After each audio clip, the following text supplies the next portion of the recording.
বন্ধুরা, আজকের আমার ভিডিওর বিষয়বস্তু হলো বর্ষাকালে অ্যাগ্লোনিমা গাছের পরিচর্যা। একটি রঙিন অসাধারণ ইনডোর প্ল্যান্ট হলো এই অ্যাগ্লোনিমা। বিভিন্ন ভ্যারাইটির হয় এই অ্যাগ্লোনিমা প্ল্যান্ট। আমরা প্রত্যেক বাগানেই এই অ্যাগ্লোনিমা প্ল্যান্ট নিয়ে আসি নার্সারি থেকে, এনে প্রতিস্থাপন করি, কিন্তু কয়েকদিনের মধ্যেই দেখা যায় গাছগুলো ধীরে ধীরে মারা যাচ্ছে। বিশেষ করে বর্ষাকালে বিভিন্ন রকম ফাঙ্গাস জনিত কারণের কারণে এই অ্যাগ্লোনিমা প্ল্যান্টকে আমরা বাঁচাতে পারি না। আজকের ভিডিওতে বলবো বর্ষাকালে কোন কোন পরিচর্যা করতে হবে, কোন পরিচর্যা করলে অ্যাগ্লোনিমা গাছ বর্ষাকালেও খুব ভালোভাবে বৃদ্ধি পাবে, এবং তার সাথে থাকছে বর্ষাকালে অ্যাগ্লোনিমা প্ল্যান্টের প্রতিস্থাপন এবং এই অ্যাগ্লোনিমা গাছে কি খাবার প্রয়োগ করতে হবে জুলাই মাসে অর্থাৎ বর্ষাকালে। সবটাই দেখার জন্য কিন্তু ভিডিওটা মনোযোগ দিয়ে দেখতে থাকো বন্ধুরা, একটু স্কিপ করো না, স্কিপ করলে কিন্তু অনেক কিছুই মিস হয়ে যাবে। নমস্কার, আমি লাবণী, আমার বাগানে তোমাদের সবাইকে জানাই স্বাগত। বন্ধুরা, প্রথমেই বলবো অ্যাগ্লোনিমা প্ল্যান্টের পরিচর্যা নিয়ে কয়েকটা টিপস, যে টিপসগুলো ফলো করলে এই গাছ তোমরা খুব সুন্দরভাবে বৃদ্ধি করতে পারবে এবং প্রচুর পরিমাণে নতুন নতুন চারা গাছও তৈরি হবে। টিপস নাম্বার 1, অ্যাগ্লোনিমা প্ল্যান্ট প্রতিস্থাপন করার আদর্শ সময় কখন? অ্যাগ্লোনিমা প্ল্যান্ট প্রতিস্থাপন করার আদর্শ সময় কিন্তু এই বর্ষাকাল। এখন নার্সারিতে প্রচুর পরিমাণে অ্যাগ্লোনিমা প্ল্যান্ট পাওয়া যায়, তোমরা নার্সারিতে গিয়ে কিনে এনে প্রতিস্থাপন করতে পারো। কয়েকদিন আগেই রথের মেলা থেকে আমি দুটো গাছ কিনে এনেছি, তার মধ্যে একটা অ্যাগ্লোনিমা রয়েছে। তো আজকে সেই অ্যাগ্লোনিমা গাছের প্রতিস্থাপন করেই আমি তোমাদের দেখাবো এবং কিভাবে মাটি তৈরি করতে হবে সেটাও এই ভিডিওতেই দেখিয়ে দেবো। বন্ধুরা, এরপর আসি টিপস নাম্বার 2। বর্ষাকালে অ্যাগ্লোনিমা প্ল্যান্টের একটা খুব বড় সমস্যা হয়, যেটা গাছের পাতা পচে যায়। তো যদি পাতার এরকম কিনারা বরাবর পচে যেতে থাকে, পচা অংশটা কিন্তু কাঁচি দিয়ে কেটে বাদ দিয়ে দেবে, তা না হলে কিন্তু সম্পূর্ণ পাতাটা এইভাবে পচতে শুরু হবে। অনেক সময় দেখা যায় যে সম্পূর্ণ গোটা পাতাটাই কিন্তু পচে যায় এবং ধীরে ধীরে গাছের কাণ্ডও পচতে শুরু করে। তাই সব সময় লক্ষ্য রাখবে যেন গাছের মধ্যে কোনো রকম কোনো পচা পাতা না থাকে, তাহলে কিন্তু গাছ সুস্থ থাকবে। বর্ষাকালে কিন্তু এই সমস্যাটা খুব বেশি দেখা যায়, সব সময় গাছকে পরিষ্কার রাখতে হবে। এরপর আসি টিপস নাম্বার 3। টিপস নাম্বার 3 হলো এই অ্যাগ্লোনিমা প্ল্যান্টকে আমরা কোথায় রাখবো। অ্যাগ্লোনিমা প্ল্যান্ট একটি যেহেতু ইনডোরের গাছ, তাই ইনডোরে তো অবশ্যই রাখতে হবে, কিন্তু সম্ভব হলে খুব সকালবেলার যখন হালকা মিষ্টি রোদ্দুর ওঠে, ঠিক সেই সময় যদি আমরা গাছকে আধ ঘন্টা বা 1 ঘন্টার জন্য রোদ্দুরে রাখতে পারি, তাহলে কিন্তু গাছটা খুব ভালো থাকে এবং গাছের খুব ভালো গ্রোথ হয়। এরপর বন্ধুরা, টিপস নাম্বার 4।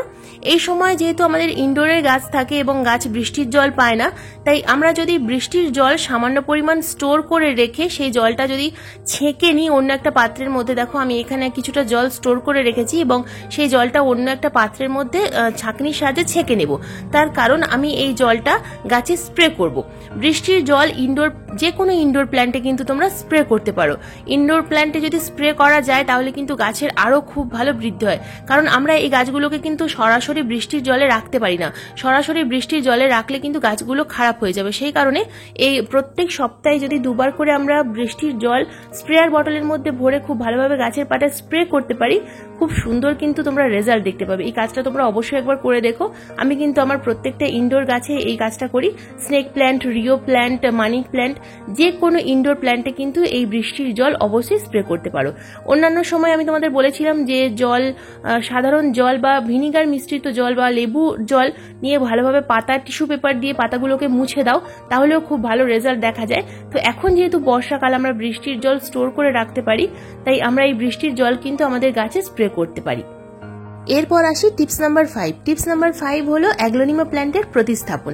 রথের মেলা থেকে আমি এই দুটো গাছ নিয়ে এসেছিলাম, একটা ক্যালাথিয়াম এবং একটা অ্যাগ্লোনিমা।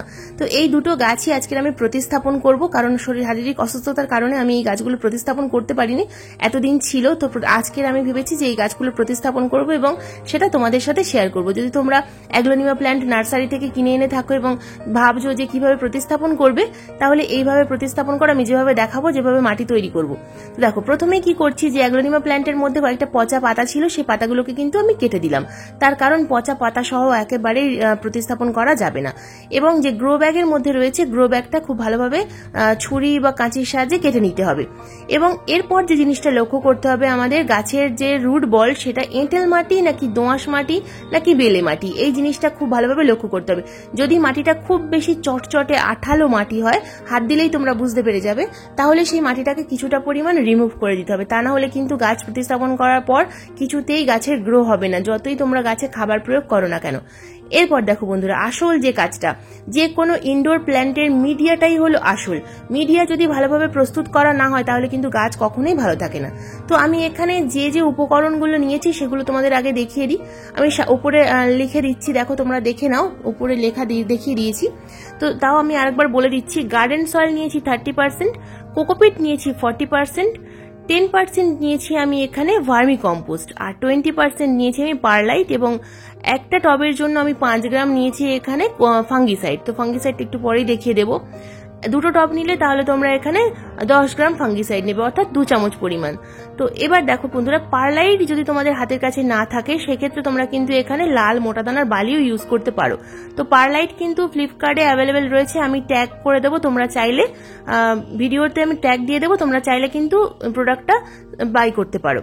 তো দেখো এখানে আমি 4টে যে জিনিস নিয়েছি, এর মধ্যে যেটা নিয়েছি বেশি কোকোপিট। কোকোপিট কেন নিয়েছি, তার কারণ এটা যেহেতু ইনডোর প্ল্যান্ট, আমরা সপ্তাহে একবার জল প্রয়োগ করব। টবের মাটি যেন হালকা ময়েশ্চার থাকে, যে কোনো ইনডোর প্ল্যান্টের মাটি যেন সবসময় হালকা ময়েশ্চার থাকে, খুব বেশি ভেজা ভেজা নয়, আবার খুব বেশি কাদা কাদাও যেন না হয়, সেই কারণে কিন্তু মাটির পরিমাণটা আমি কম নিয়েছি। এরপর যেটা নিয়েছি 10%, যেটা ভার্মি কম্পোস্ট নিয়েছি। ভার্মি কম্পোস্ট কম নেওয়ার কারণ হলো অতিরিক্ত মাত্রায় কম্পোস্ট আমি এখানে দেব না। অতিরিক্ত মাত্রায় কম্পোস্ট দিলে কিন্তু মাটি বেশি ভেজা ভেজা হয়ে থাকবে। তো পারলাইট কেন নিয়েছি, পারলাইট নেওয়ার কারণ হলো গাছের যে টবের মাটি খুব ভালোভাবে অক্সিজেন গ্রহণ করতে পারে, খুব ভালোভাবে যেন বাতাস চলাচল করতে পারে, সেই কারণেই কিন্তু আমি এখানে পারলাইটটা নিয়েছি। পারলাইট কিন্তু ইনডোর প্ল্যান্টের জন্য খুব ভালো।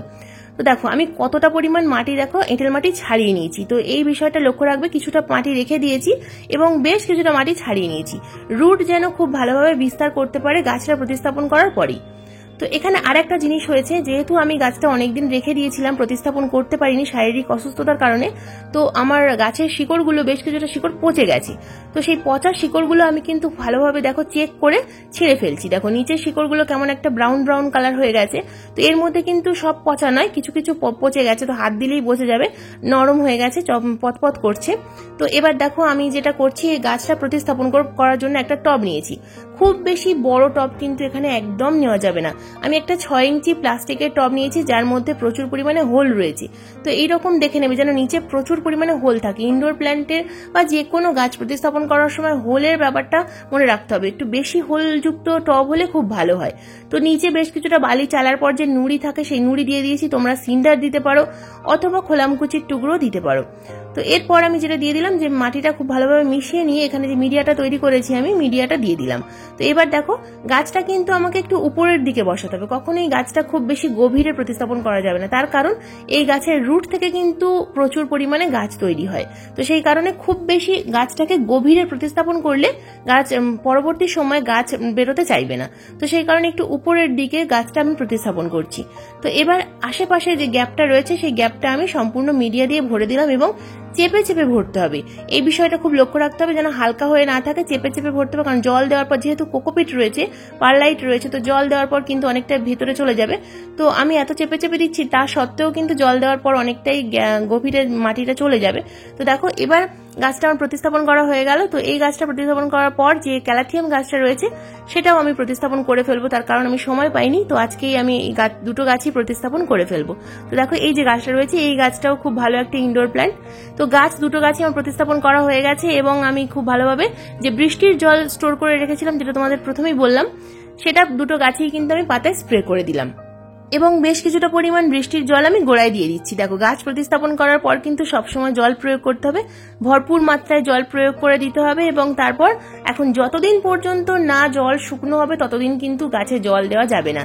এই বিষয়টা ইনডোর প্ল্যান্টের ক্ষেত্রে মনে রাখতে হবে, যে কোনো indoor plant, jade plant, aglaonema, money plant, snake plant, এটা কিন্তু একটা টিপস বন্ধুরা, জল দেওয়ার বিষয়টা মনে রাখতে হবে। যখনই মাটি শুকনো হবে তবেই তোমরা কিন্তু জল প্রয়োগ করবে, মাটি সব সময় চেক করে তবেই জল প্রয়োগ করবে। দেখো যেহেতু মাটিটা শুকনো, তাই জল দেওয়ার পরেও কিন্তু নিচের হোল দিয়ে বেরিয়ে যাচ্ছে না, তো কিছুক্ষণ পরে জলটা বেরিয়ে যাবে, চিন্তার কোনো কারণ নেই। এইভাবে যদি তোমরা মিডিয়া তৈরি করো তাহলে কিন্তু আর চিন্তার কোনো বিষয় থাকবে না।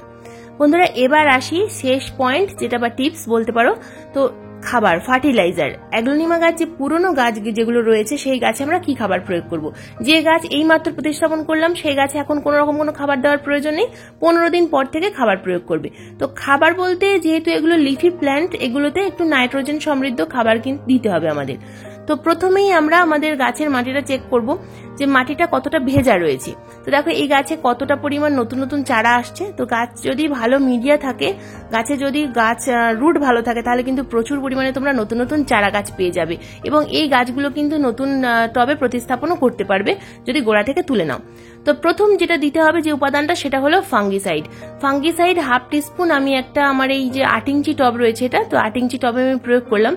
যদি ফাঙ্গিসাইড না থাকে, তোমরা যদি একেবারে সম্পূর্ণ ঘরোয়া উপাদান দিতে চাও, তাহলে সেক্ষেত্রে এখানে কিন্তু তোমরা 1 চামচ পরিমাণ হলুদ গুঁড়ো প্রয়োগ করতে পারো। এটা কিন্তু প্রত্যেক 15 দিন অন্তর অন্তর যদি পারো প্রয়োগ করবে হলুদ গুঁড়ো অথবা ফাঙ্গিসাইড। এই কাজটা অবশ্যই করতে হবে। এরপর যে উপাদানটা দেবো বন্ধুরা, এটা হলো চা পাতা। ফ্রেশ চা পাতা 1 চামচ পরিমাণ আমি কিন্তু আমার এই যে অ্যাগ্লোনিমা গাছ রয়েছে এই গাছে প্রয়োগ করছি। এখন যেহেতু বর্ষাকাল, তাই ভার্মি কম্পোস্ট বা গোবর সার এই সময় খুব বেশি প্রয়োগ করা যাবে না, তাহলে কিন্তু রুট খারাপ হয়ে যেতে পারে, গাছের কাণ্ড পচে যেতে পারে। সেই কারণে নাইট্রোজেন সমৃদ্ধ খাবারের মধ্যে সব থেকে ভালো খাবার হলো চা পাতা, ফ্রেশ চা পাতা। তোমরা যদি তোমাদের কাছে ইউজ করা চা পাতা স্টোর করা থাকে, সেক্ষেত্রে তোমরা ইউজ করা চা পাতাও এখানে দিতে পারো। সেক্ষেত্রে 3 থেকে 4 চামচ পরিমাণ দিতে হবে, পরিমাণে কিন্তু একটু বেশি প্রয়োগ করতে হবে। তবে ফ্রেশ চা পাতা হলে এই সময় খুব ভালো রেজাল্ট দেখা যায়। যদি মাটি তোমাদের শুকনো থাকে, তাহলে কিন্তু তোমরা 1 চামচ চা পাতা 250 ml জলের মধ্যে ভিজিয়ে সেই 250 ml জলটা কিন্তু এখানে প্রয়োগ করতে পারো। বন্ধুরা, আমার টবের মাটি যেহেতু ভেজা ভেজা রয়েছে, সেই কারণে আমি কিন্তু এখানে খুব বেশি জল প্রয়োগ করলাম না, সামান্য পরিমাণ জল আমি একটু দিয়ে দিলাম। আর সেটাও কিন্তু বৃষ্টির জল দিলাম। ইনডোর প্ল্যান্টে যদি বৃষ্টির জল স্টোর করে রেখে দিতে পারো, তাহলে খুব ভালো কাজ হবে। কারণ বৃষ্টির জল কিন্তু গাছে আমরা যে খাবারটা দিচ্ছি সেই খাবারটা গাছকে গ্রহণ করতে সাহায্য করবে। বৃষ্টির জলে যেমন রয়েছে নাইট্রোজেন, ঠিক তেমনই কিন্তু রয়েছে প্রচুর পরিমাণে অনুখাদ্য। তাই বৃষ্টির জল কিন্তু এই সময় প্রত্যেকটা গাছকে দাও। গাছে যে গাছগুলো বৃষ্টির জল পায় না, তাদেরকেও বৃষ্টির জল প্রয়োগ করো। আর মাঝে মধ্যে বন্ধুরা এই গাছগুলোতে কিন্তু ফাঙ্গিসাইড স্প্রে করবে। 15 দিন অন্তর অন্তর সকালবেলা বা বিকালবেলার সময় তোমরা যে কোনো ফাঙ্গিসাইড গাছে স্প্রে করো। গাছের পাতা পচার সম্ভাবনাও থাকবে না, কোনো রকম সম্ভাবনা থাকবে না। আর যে গাছগুলো প্রতিস্থাপন করলাম, এই গাছগুলোতে 15 দিন পর তোমরা এরকম চা পাতা অথবা কফি পাউডার, 2 টাকার যে পাতা, একটা কফি পাতা যতটুকু পরিমাণ থাকে ঠিক ততটুকু পরিমাণ গাছের টবের মাটিতে প্রয়োগ করে দেবে। দেখবে খুব সুন্দর রেজাল্ট দেখতে পাবে। বন্ধুরা, তোমাদের বাগানে যদি কোনো রকম কোনো অ্যাগ্লোনিমা গাছ থাকে যে গাছের কোনো রকম কোনো বৃদ্ধি হচ্ছে না, সেই গাছেরও কিন্তু এইরকম মিডিয়া তৈরি করে রিপোর্ট করে দাও। তাহলে দেখবে গাছের খুব ভালো গ্রোথ হবে। এবং গাছে মাঝে মধ্যে এরকম চা পাতার প্রয়োগ করো। চা পাতা যদি তোমরা 15 দিন অন্তর অন্তর প্রয়োগ করতে পারো, তাহলেও খুব ভালো রেজাল্ট দেখতে পাবে। বন্ধুরা, এই ছিল আজকের আমার অ্যাগ্লোনিমা প্ল্যান্টের পরিচর্যার ভিডিওটা কেমন লাগলো অবশ্যই কমেন্ট করে জানাবে। ভালো লাগলে একটা লাইক করো, শেয়ার করো এবং চ্যানেলে যদি নতুন বন্ধু হয়ে থাকো চ্যানেলটাকে সাবস্ক্রাইব করে পাশের বেল আইকনটা প্রেস করে দিও এরকম নিত্য নতুন বাগান সংক্রান্ত ভিডিও দেখার জন্য। আমি প্রত্যেক দিন ঠিক সন্ধ্যা 6টার সময় এরকম বাগান সংক্রান্ত ভিডিও আপলোড করে থাকি। ভিডিও লাইভ হওয়ার সাথে সাথেই তোমাদের মোবাইল স্ক্রিনে অথবা কম্পিউটার স্ক্রিনে ভিডিওর নোটিফিকেশন পৌঁছে যাবে। আজকের ভিডিওটা সম্পূর্ণ মনোযোগ দিয়ে দেখার জন্য তোমাদের সবাইকে জানাই অসংখ্য ধন্যবাদ।